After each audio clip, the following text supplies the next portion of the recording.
আমি চিংড়ি মাছ দিয়ে টক তৈরি করছি। চিংড়ি মাছ নিয়েছি, ধুয়ে পরিষ্কার করে তেঁতুলের কাঠ নিয়েছি। তেঁতুলটাকে ভিজিয়ে রেখে তাকে চটকে কাঠ বের করে কাঠ বানিয়ে নিয়েছি। সামান্য হলুদ লাগবে, সর্ষে শুকনো লঙ্কা ফোড়ন দিব, একটু চিনি লাগবে পরিমাণ মতন, যার যার নুন লাগবে, আর একটু ময়দা নিয়েছি, এটাকে পরে জলে গুলিয়ে দেব। প্রথমে তেল দিয়েছি, সর্ষের তেল, এর মধ্যে শুকনো লঙ্কা আর সর্ষে ফোড়ন দেব।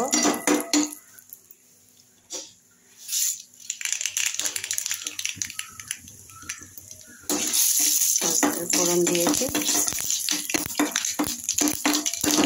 লঙ্কাটা কালো হয়ে ভাজা হয়ে গেলে এর মধ্যে মাছগুলো দিয়ে দিচ্ছি।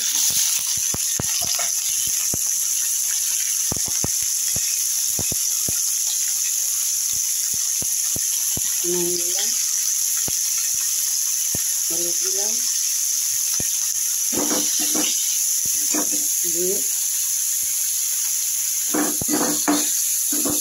মাছগুলো একটু ভাজা হোক।